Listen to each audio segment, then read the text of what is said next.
নমস্কাৰ নবীন চেনেললৈ তোমালোকক স্বাগতম জনাইছোঁ। কৰোনাৰ সংকটৰ পৰা পৰিত্ৰাণ পাবলৈ কেন্দ্ৰীয় চৰকাৰে পুনৰ 18 মে'ৰ পৰা 31 মে'লৈ লকডাউনৰ গাইডলাইন বৃদ্ধি কৰিছে। গতিকে কেন্দ্ৰীয় চৰকাৰে কি নতুন নিয়ম বান্ধি দিছে, লকডাউন 4.0 18 মে'ৰ পৰা 31 মে'লৈ তোমালোকে কি কাম কৰিব নোৱাৰা। যিহেতু কেন্দ্ৰীয় চৰকাৰে 18 মে'ৰ পৰা 31 মে'লৈ লকডাউনৰ পৰিসীমা বৃদ্ধি কৰিছে, গতিকে এই লকডাউনত কিছু শিথিলতা দিয়া দেখা যায়। গতিকে তোমালোকে কি কাম কৰিব নোৱাৰা, মই গোটেইবোৰ এই ভিডিঅ'টোত তোমালোকক জনাই দিম। গতিকে তোমালোকে ভিডিঅ'টো লাষ্টলৈ চোৱা।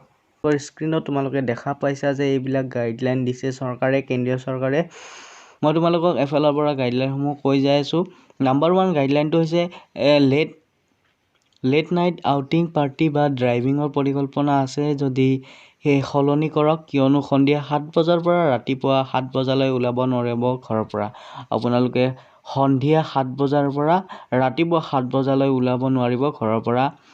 2 নম্বৰ গাইডলাইনটো হৈছে যে বয়োজ্যেষ্ঠ গৰ্ভৱতী মহিলা আৰু 10 বছৰৰ তলৰ শিশু ঘৰৰ পৰা ওলাব নোৱাৰিব। 3 নম্বৰ গাইডলাইনটো হৈছে যে যদি আপুনি ক'ৰবালৈ ফুৰিবলৈ যোৱা পৰিকল্পনা আছে, তেতিয়াহ'লে এইটো সম্ভৱ নহ'ব, কাৰণ লকডাউন 4.0টো সকলো ধৰণৰ ঘৰুৱা আন্তঃৰাষ্ট্ৰীয় বিমান বন্ধ থাকিব। 4 নম্বৰ গাইডলাইনটো হৈছে যে 18 মে'ৰ পৰা 31 মে'লৈ আপুনি ৰেল যাত্ৰাও কৰিব নোৱাৰিব, কিয়নো সকলো ধৰণৰ ৰেল সেৱা বন্ধ থাকিব। মই তোমালোকক কৈ দিওঁ যে কেৱল শ্ৰমিক, স্পেচিয়েল আৰু স্পেচিয়েল ৰেলসমূহে চলিব। এই ক্ষেত্ৰত 18 মে'ৰ পৰা 31 মে'লৈ কোনো ধৰণৰ ৰেল সেৱা আপোনালোকে ব্যৱহাৰ কৰিব নোৱাৰিব, কেৱল স্পেচিয়েল ৰেলসমূহে চলাচল কৰিব। আৰু এই স্পেচিয়েল ৰেলসমূহৰ টিকট কেনেদৰে কাটিব লাগে মই তোমালোকক নেক্সট ভিডিঅ'ত তোমালোকক মই জনাই দিম।